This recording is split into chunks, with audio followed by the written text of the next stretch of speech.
Vladimír Putin. Môj život. Časť 1. Mesto, ktoré nikdy nezabudlo.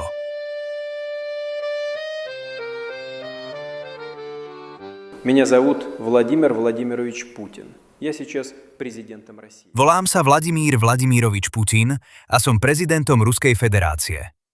Rozhodol som sa rozpovedať vám svoj príbeh. Nie preto, že by som sa považoval za výnimočného človeka, ale preto, lebo každý príbeh, ak je vyrozprávaný úprimne, môže pomôcť pochopiť niečo dôležité. A ja chcem, aby ste pochopili, odkiaľ som prišiel. Nie odkiaľ v zmysle politickej kariéry, nie odkiaľ v zmysle moci a funkcií, ale odkiaľ v tom najhlbšom, najľudskejšom zmysle slova. Z akej zeme, z akého mesta, z akej rodiny, z akej bolesti a z akej lásky som vyrástol. Keď sa ľudia pýtajú, odkiaľ pochádzam, zvyčajne poviem jednoducho z Leningradu. Ale to slovo Leningrad nie je len názov mesta. Je to celý svet. Je to príbeh miliónov ľudí, ktorí prežili niečo nepredstaviteľné a potom z toho nepredstaviteľného vybudovali svoje životy, vychovali deti a nikdy, naozaj nikdy sa nesťažovali. Leningrad nie je len miesto na mape. Je to stav duše. A ja som dieťaťom tohto stavu. Ale než budem hovoriť o sebe, musím hovoriť o tých, ktorí boli predo mnou. Lebo človek nie je strom, ktorý vyrastie sám zo seba. Človek je pokračovaním tých, čo tu boli pred ním, a bez pochopenia ich osudov nemôžete pochopiť ten jeho. Začnem svojím starým otcom. Volal sa Spiridon Ivanovič Putin. Narodil sa v roku 1879 v malej ruskej dedine Pominovo v Tverskom kraji. Bol to jednoduchý vidiecký muž z roľníckej rodiny. Človek, ktorý nemal veľké vzdelanie, ale mal niečo iné. Niečo, čo sa nedá naučiť v školách. Mal šikovné ruky a pokoru pracovitého človeka. Stal sa kuchárom. A nebol to hociaký kuchár. Osud má niekedy zvláštny zmysel pre humor. Z jednoduchého dedinského chlapca sa postupom času stal osobný kuchár najvplyvnejších ľudí 20. storočia. Spiridon varil pre Vladimíra Iliča Lenina. Áno, pre zakladateľa Sovietskeho zväzu. Pripravoval mu jedlá, stál v jeho kuchyni, bol prítomný v jeho bezprostrednej blízkosti v čase, keď sa formovali dejiny celej krajiny. A keď Lenin zomrel, starý otec ostal v službe. Varil ďalej, tentokrát pre Josifa Vysarionoviča Stalina. Neskôr, v posledných rokoch svojho aktívneho pôsobenia, pracoval aj v sanatóriu Moskovského mestského výboru strany v Ilínskom. Keď o tom dnes premýšľam, udivuje ma predovšetkým jedna vec. Starý otec prežil. V dobe, keď ľudia umierali za nesprávne slovo, za pohľad, za to, že sa ocitli v blízkosti niekoho, kto upadol do nemilosti, Spiridon prežil. Prežil Lenina, prežil Stalina, prežil čistky, prežil vojnu. A ja si myslím, že viem prečo. Bol to tichý človek. Nie preto, že by nemal čo povedať, ale preto, lebo pochopil niečo, čo väčšina ľudí nepochopí ani za celý život. Že v určitých dobách je močanie formou múdrosti a zbytočné reči sú formou samovraždy. Stretol som starého otca len ako malý chlapec. Zomrel v roku 1965, keď som mal 12 rokov. Moje spomienky na neho sú útržkovité, ale niektoré sú prekvapivo ostré. Pamätám si jeho ruky. Veľké, ošúchané ruky kuchára s krátkými silnými prstami. Ruky, ktoré celý život pracovali. Keď ma pohľadil po hlave, cítil som na koži ich drsnosť a zároveň akúsi nečakanú jemnosť. Ako by tie ruky vedeli robiť dve veci naraz. Byť silné a zároveň byť nežné. Možno to je dedičstvo, ktoré som od neho dostal, hoci vtedy som si to ešte neuvedomoval. O živote môjho starého otca sa u nás doma veľa nehovorilo. Nie preto, že by sa zaň rodina hanbila, práve naopak. Ale v tej dobe sa o takýchto veciach jednoducho nerozprávalo. Byť blízky k štátnej moci bola dvojsečná zbraň. Mohla byť zdrojom hrdosti, ale aj zdrojom nebezpečenstva.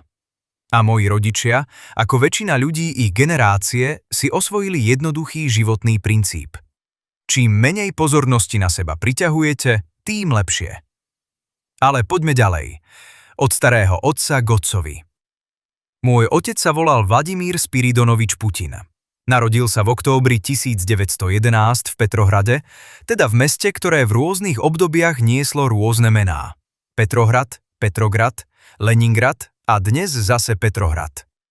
Sám fakt, že jedno mesto muselo niekoľkokrát zmeniť meno, vám veľa povie o búrlivosti ruskej histórie 20. storočia.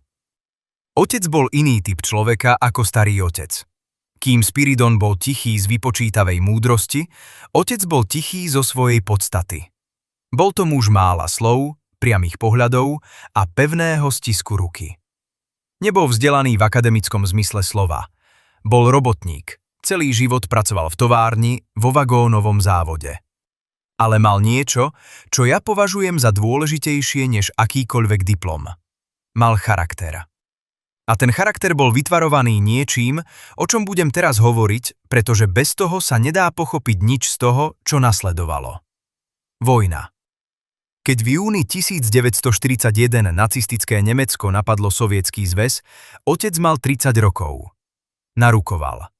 Bol zaradený k ničiacej čate NKVD, teda k špeciálnym jednotkám, ktoré operovali za nepriateľskými líniami. Ich úlohou bolo ničiť mosty, zásobárne, komunikačné linky, jednoducho robiť nepriateľovi peklo v jeho vlastnom tyle. Bola to mimoriadne nebezpečná práca. Z jeho oddielu, ktorý mal pôvodne 28 mužov, prežili len 4. Otec bol jedným z nich. Ale prežil len tak. Stalo sa to pri Neve, na mieste, ktoré vojaci poznajú pod menom Nevský piatačok, čo by sa dalo voľne preložiť ako Nevský malý kúsok zeme. Bol to úzky pás na brehu rieky Neva, veľký sotva ako niekoľko futbalových ihrísk, na ktorý sa sovietske jednotky pokúšali znovu a znovu dostať, aby prelomili nemecké obkľúčenie Leningradu. Boje tam boli tak strašné a tak krvavé, že sa to miesto stalo hrobom pre 100 000 mužov. Otec tam bol. A tam ho aj zasiali. Nemecký granát explodoval v jeho blízkosti a črepiny mu roztrhali obe nohy. Bol ťažko zranený. Odniesol ho spolubojovník, inak by tam zostal ležať a vykrvácal by ako desiatky iných okolo neho. Previezli ho do poľnej nemocnice a potom do Leningrádskej nemocnice, kde strávil mesiace. Nohy mu zachránili, ale otec až do konca života krýval. Jeho zničené nohy mu pripomínali vojnu pri každom kroku. Doslova. Až do posledného dňa jeho života. Nikdy sa nesťažoval. Ani raz som nepočul otca povedať niečo ako bolí ma to, alebo trpím, alebo je to nespravodlivé. Pre mňa ako pre malého chlapca bolo jeho krývanie jednoducho súčasťou toho, kým bol. Tak ako mal hnedé oči a krátko ostrihané vlasy, tak aj krýval. Bola to jeho vlastnosť, nie jeho slabosť. Až oveľa neskôr, keď som bol dosť starý na to, aby som pochopil, čo je vojna, som si uvedomil, aká obrovská sila sa skrývala v tom každodennom, mlčanlivom znášaní bolesti. Otec nehovoril o utrpení nie preto, že by ho necítil, ale preto, lebo to považoval za zbytočné. Čo by tým dosiahol? Bol živý. Mal ženu, mal prácu a neskôr mal aj syna. To bolo dosť.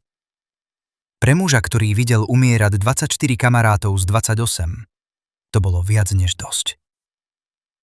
Ale ešte predtým, než sa dostanem k sebe, musím hovoriť o matke. A o matke sa nedá hovoriť bez toho, aby som sa nezmienil o blokáde. Moja matka sa volala Maria Ivanovna Putinová, rodená Šelomovová. Bola jednoduchá leningrádska žena, nenápadná, tichá, pracovitá. Nemala žiadne veľké ambície, žiadne sny o kariére. Chcela mať rodinu, chcela mať deti, chcela žiť normálny, pokojný život. Osud jej však nedoprial nič z toho ľahko. Všetko, čo mala, musela najprv prežiť a potom si to zaslúžiť utrpením, ktoré prekračuje hranice toho, čo si bežný človek dokáže predstaviť. Musím vám teraz hovoriť o blokáde Leningradu. Viem, že mnohí z vás o nej počuli, že poznáte základné fakty a čísla. Ale čísla sú len čísla. Čísla nebolia. Bolia príbehy. A A príbeh mojej matky je jedným z miliónov príbehov, ktoré spolu tvoria to, čo sa nazýva blokáda. 8. septembra 1941 nemecké vojská spolu s fínskymi jednotkami na severe uzavreli Leningrad do kruhu. Úplne ho odrezali od okolitého sveta. Žiadne zásobovanie, žiadna evakuácia, žiadna pomoc. V meste bolo uväznených viac ako 2,5 milióna civilistov a niekoľko 100 000 vojakov. Nacistický plán bol jasný a neľudský. Mesto nedobývať, ale vyhladovať. Nechať ho pomaly vymrieť. A Leningrad začal zomierať. Pomaly. Strašne. Dôstojne. Prvá zima 1941 na 1942 bola najhoršia. Teploty klesali pod -30 stupňov. Zásoby potravín sa rýchlo minuli. Prídely chleba klesli na 125 gramov denne na osobu. 125 gramov. To je kúsok, ktorý sa zmestí na dlaň. A ten chlieb nebol skutočným chlebom. Bol zmiešaný s celulózou, s pilinami, s čímkoľvek, čo bolo po ruke. Ľudia jedli tapetové lepidlo, lebo obsahovalo škrob. Varili kožené remienky a opasky. Jedli mačky, psov, vtáky. A keď už nebolo ani toto, v tých najtemnejších chvíľach sa diali veci, o ktorých sa ani dnes nehovorí nahlas. Veci, za ktoré sa Leningrad nemusí hanbiť, lebo hanbí sa za ne ľudskosť sama. Ľudia umierali na uliciach, v bytoch, v rade na chlieb. Umierali v spánku, umierali pri chôdzi. Sadli si na lavičku a už nevstali. Mŕtve telá ležali na chodníkoch a tí, čo ešte žili, ich obchádzali, lebo nemali silu ich odniesť. V meste fungovali špeciálne oddiely, ktoré zbierali mŕtvych a odvážali ich na cintoríny, kde ich pochovávali do spoločných hrobov, lebo na individuálne hroby nebol čas, ani miesto, ani sila. Za 900 dní blokády zomrelo podľa rôznych odhadov od 600 000 do 1,5 milióna civilistov. Väčšina od hladu, nie od bômb, nie od striel, hoci aj tie padali denne, ale od hladu. Leningrad sa stal najväčším cintorínom v dejinách druhej svetovej vojny. A zároveň, a to je to, čo ma naplňa hrdosťou, sa stal najväčším príkladom ľudskej odolnosti, lebo mesto sa nevzdalo. Nevzdalo sa napriek hladu, mrazu, bombardovaniu, napriek tomu, že svet za múrmi obkľúčenia o ňom takmer zabudol. 900 dní, takmer 2,5 roka, ale mesto nekapitulovalo. Moja matka bola v meste počas celej blokády. Otec bol na fronte, zranený v nemocnici. Matka bola sama. A hľadovala rovnako ako všetci ostatní. Existuje príhoda, ktorú mi rodičia rozprávali a ktorá sa mi vrezala do pamäti tak hlboko, že ju cítim takmer fyzicky, hoci som pri nej nebol, hoci sa stala roky pred mojím narodením. Matka raz omdlela od hladu na ulici.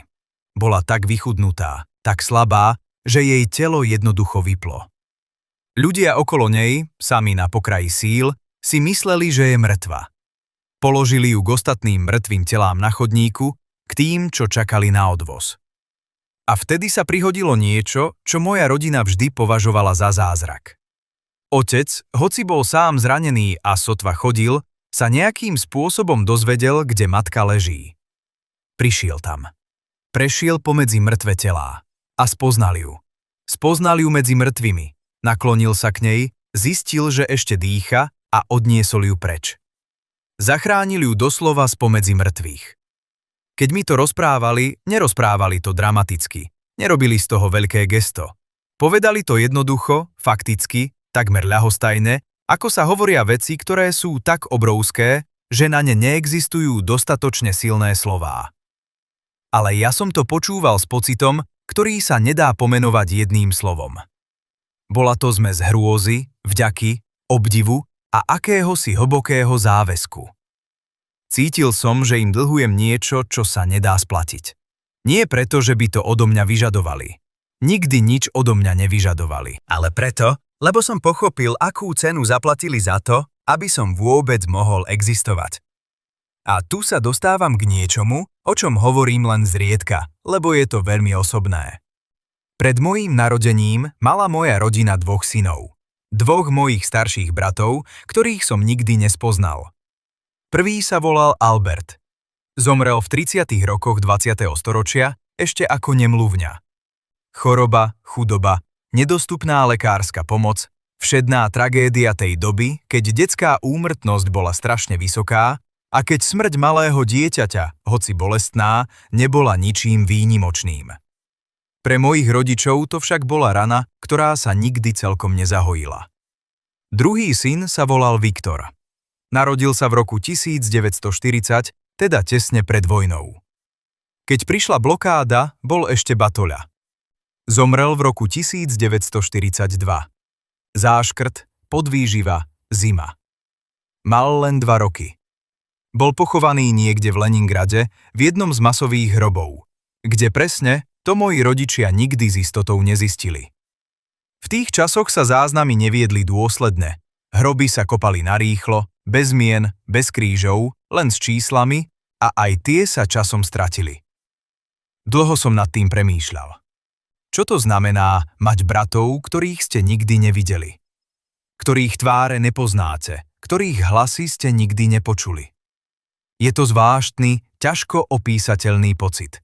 Nie je to smútok v bežnom zmysle slova, pretože nemôžete smútiť za niekým, koho ste nepoznali. Je to skôr akýsi tieň, ktorý padá na váš život a na vaše vedomie o sebe samom. Viete, že pred vami boli iní. Viete, že keby oni prežili, váš život by bol úplne iný, alebo by možno vôbec nebol. A tak žijete s vedomím, že vaša existencia je do istej miery dôsledkom ich neexistencie. Nie je to príjemný pocit, ale je to pocit, ktorý vám dáva určitú vážnosť. Určitú zodpovednosť voči životu ako takému. Viem, že moji rodičia na Viktora mysleli často, najmä matka. Niekedy, keď si myslela, že ju nevidím, som zachytil na jej tvári výraz, ktorý nebol smútkom ani bolesťou, ale niečím hlbším, akýmsi nekonečným, tichým premýšľaním, ako by sa vnútorne rozprávala s niekým, kto nebol v miestnosti. Nikdy som sa jej neopýtal, na koho myslí. Nemusel som, vedel som to. A práve v tomto kontexte sa musíte pozerať na moje narodenie. 7. októbra 1952 som prišiel na svet v Leningrade. Moji rodičia mali v tom čase 41 a 43 rokov. Na tú dobu to bolo veľa. Bol som ich neskoré dieťa, ich tretí syn, ten, čo prišiel po 2, ktorí odišli. A bol som ich jediný syn. Leningrad v roku 1952 bol mestom, ktoré sa pomaly, pracovito a tvrdohlavo dvíhalo z ruín. Vojna sa skončila pred 7 rokmi, ale jej stopy boli viditeľné všade. Poškodené fasády domov, prázdne parcely, kde kedysi stáli budovy, zarastené priestranstvá, kde sa kedysi hrali deti a hlavne tie pohľady. Pohľady dospelých ľudí na uliciach, ktorých sa skrývala skúsenosť, o akej sa nehovorilo, ale ktorá bola prítomná v každom geste, v každom močaní, v každej reakcii na bežné veci. Keď niekto na ulici zahodil kúsok chleba, starší ľudia sa zastavili a pozerali naňho s výrazom, ktorý som ako dieťa nevedel prečítať, ale ktorý som neskôr pochopil. Bol to výraz ľudí, ktorí vedeli, čo je hlad. Skutočný hlad. Taký, pri ktorom zomierate. Náš byt bol v Baskovej uličke, dom číslo 12. Bol to typický leningradský činžiak, 5-poschodový, so šedou omietkou, s úzkým dvorom a s dlhými, poloosvetlenými chodbami. Bývali sme v tzv. Komunálnom byte. Pre tých, čo nepoznajú tento pojem, vysvetlím, čo to znamenalo. Komunálny byt bol byt, v ktorom žilo viacero rodín. Každá rodina mala svoju izbu, niekedy 2, ale kuchyňa bola spoločná, záchod bol spoločný, chodba bola spoločná. Kúpeľňa nebola žiadna, teplá voda nebola žiadna. V zime bolo v byte chladno a vlhko, steny sa potili, v rohoch občas rástla pleseň. Naša izba bola malá. Mal som ju v pamäti presne. Dvere, pri dverách vešiak, napravo posteľ rodičov, naľavo malá skriňa, pri okne stôl. Okno viedlo na dvor. Na ten dvor sa ešte vrátim, lebo bol dôležitý. Ale teraz chcem hovoriť o tom, čo pre mňa znamenal ten byt. Tá izba, ten priestor. Bol to celý náš svet. V tom priestore sme jedli, spali, rozprávali sa, mlčali, čítali noviny, počúvali rádio. V tom priestore sa otec každé ráno obliekal do práce, matka pripravovala raňajky a ja som sa hral na dláške s hračkami, ktoré neboli kúpené v obchode, ale vyrobené z toho, čo bolo po ruke. Kúsok dreva, špagát, starý kľúč. Pre mňa to stačilo. Nevedel som, že existujú deti, ktoré majú vlastnú izbu, vlastné hračky, vlastný priestor. A keby som to vedel, myslím, že by ma to netrápilo. V detstve je normálne to, čo poznáte, a my sme poznali toto. V spoločnej kuchyni sa stretávali všetci obyvatelia bytu. Boli tam ďalšie rodiny, každá so svojím príbehom, so svojimi zvykmi, so svojou vôňou jedla. Kuchyňa bola miestom stretnutí, ale aj miestom napätia. Keď žije viac rodín na jednom mieste, konflikty sú nevyhnutné. Kto zaberá sporák príliš dlho, kto necháva špinavý riad, kto robí hluk neskoro v noci. Drobné, každodenné trenice, ktoré sami o sebe neboli ničím dramatickým, ale ktoré v priebehu rokov mohli prerásť do skutočnej nevraživosti. Moji rodičia sa snažili žiť pokojne. Matka bola typ, ktorý sa konfliktom vyhýba nie zo slabosti, ale z múdrosti. Vedela, že hádka so susedom v spoločnej kuchyni nič nevyrieši, len otrávi vzduch, a tak radšej mlčala, ustúpila, upratala po sebe a šla do svojej izby. Otec bol rovnaký, len s tým rozdielom, že jeho mlčanie nebolo ústretové, ale autoritatívne. Keď vošiel do kuchyne, ľudia stíchli. Nie preto, že by sa ho báli, ale mali k nemu rešpekt. Bol to vojnový veterán s chromou nohou a s pohľadom, ktorý hovoril jasne: nechajte ma na pokoji a ja nechám na pokoji vás. V tomto prostredí som vyrastal a bolo to dobré prostredie. Nie pohodlné, nie bohaté, nie ľahké, ale dobré. Lebo ma naučilo veci, ktoré by ma nenaučilo žiadne bohatstvo. Naučilo ma, že priestor je vzácny a treba si ho chrániť. Že s ľuďmi treba vychádzať, aj keď nie sú dokonalí. Že ticho je niekedy hodnotnejšie ako reč. A že dôstojnosť nesúvisí s tým, koľko izieb máte v byte, ale s tým, ako sa správate v tej jednej, ktorú máte. Ale chcem sa vrátiť k rodičom. K tomu, ako ma vychovávali. Otec bol prísny, ale nie krutý. Nikdy ma neudrel. V tej dobe to nebolo samozrejmé, veľa otcov bilo svoje deti. Považovalo sa to za normálnu súčasť výchovy. Môj otec nie. Trestal ma pohľadom. A ten pohľad bol dostatočný. Keď som niečo vyviedol, a vyviedol som toho dosť, stačilo, aby sa na mňa pozrel určitým spôsobom, s tým svojím tichým, pevným, mierne sklamaným výrazom, a ja som vedel, že som prekročil hranicu. Nepotreboval kričať. Nepotreboval hroziť. Ten pohľad bol jasnejší ako akékoľvek slová. Matka bola jemnejšia, ale v istom zmysle ešte silnejšia. Jej sila bola iná ako otcova. Otcova sila bola viditeľná, vonkajšia, ako múr. Matkina sila bola vnútorná, tichá, nevyčerpateľná.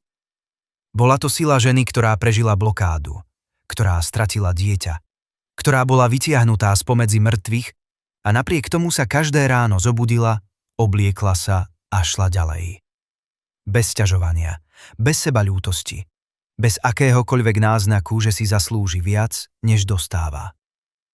Matka celý život pracovala na fyzicky náročných pozíciách. Bola v továrni, neskôr pracovala ako upratovačka, ako strážkyňa, ako sanitárka. Brala, čo bolo. Žiadna práca jej nebola pod úroveň. Nikdy som nepočul, že by povedala niečo ako toto si nezaslúžim, alebo toto je pod moju dôstojnosť. Jej dôstojnosť nebola v tom, čo robila, ale v tom, ako to robila. A robila všetko dôkladne, poctivo, bez reptania. Domov sa vracala unavená, ale vždy bolo navarené. Vždy bolo upratané. Vždy tam bola ona. To posledné bolo najdôležitejšie. V detstve potrebujete vedieť, že keď prídete domov, niekto tam bude. Niekto, kto vás čaká. Niekto, pre koho ste dôležitý, nie preto, čo robíte, ale preto, kým ste. Matka tam bola vždy. A to mi dalo istotu, z ktorej som čerpal celý život. Chcem vám povedať ešte jednu vec o matke. Vec, ktorá je pre mňa veľmi osobná. Matka bola veriacou ženou. V krajine, kde bol ateizmus štátnou doktrínou. V dobe, keď náboženstvo bolo oficiálne potláčané. Keď kostoly boli zatvárané alebo rušené. Keď sa veriaci človek vystavoval riziku posmechu, nepochopenia a dokonca aj profesionálnych následkov. V rodine, kde otec bol presvedčeným členom komunistickej strany a viera bola v priamom rozpore s jeho svetonázorom. V tomto všetkom matka potichu nezlomne verila. Chodila do kostola, keď mohla. Nie okázalo, nie demonštratívne. Ticho, diskrétne. Tak, ako robila všetko. Modlila sa. A keď som bol ešte malý chlapec, nechala ma tajne pokrstiť. Bez vedomia otca. Vzala ma do pravoslávneho kostola a dala ma pokrstiť. Kríž, ktorý mi vtedy zavesili na krk, nosím ešte dodnes. Keď mi o tom neskôr rozprávala, robila to s tým svojím tichým, pokojným úsmevom, ktorý mám spojený výlučne s ňou. Nebol to úsmev víťazstva ani vzdoru. Bol to úsmev ženy, ktorá urobila to, čo považovala za správne a nepotrebovala na to súhlas nikoho. Ani manžela, ani strany, ani štátu. A otec? Vedel o tom? Myslím, že vedel. Alebo aspoň tušil. Ale nikdy to nenamietal. Možno to bol jeho spôsob, ako dať matke priestor na niečo, čo bolo len jej. Možno to bol jeho spôsob, ako mi mlčky darovať slobodu. Ťažko povedať. Otec bol zložitý človek a niektoré jeho rozhodnutia zostali navždy zahalené v tom jeho typickom, nepriepustnom mlčaní. Viera pre mňa dodnes nie je otázkou dogmy ani inštitúcie. Je to niečo vnútorné, osobné, niečo, čo som dostal od matky ako dar a čo si nesiem so sebou bez potreby o tom hovoriť na verejnosti. Niektorí ľudia si myslia, že viera je slabosť, že je to známka iracionálneho človeka. Ja si myslím opak. Myslím si, že viera je forma sily, ktorú väčšina ľudí nevidí, kým ju nepotrebuje. A moja matka, žena, ktorá prežila blokádu, bola najsilnejším človekom, akého som poznal. Ak ona verila, potom viera nemôže byť slabosťou. Ale vráťme sa do Leningradu môjho detstva. K tomu mestu, ktoré ma formovalo. Leningrad bol v 50. a 60. rokoch mestom protikladov. Na jednej strane impozantné paláce, široké bulváre, nábrežie rieky Nevy, Ermitáž, Izákov chrám, Petropavlovská pevnosť. Veľkoleposť, ktorá pretrvala vojnu, hoci poranená a ošarpaná. Na druhej strane chudoba, šeť, preplnené byty, fronty na základné potraviny, deti bez topánok na dvoroch. Ja som to mesto miloval. Miloval som ho tak, ako miluje dieťa miesto, kde sa narodilo, bez kritického odstupu, bez porovnávania, úplne a bezpodmienečne. Chodil som po jeho uliciach a cítil som niečo, čomu som vtedy nevedel dať meno. Dnes viem, že to bola hrdosť. Toto mesto odmietlo kapitulovať.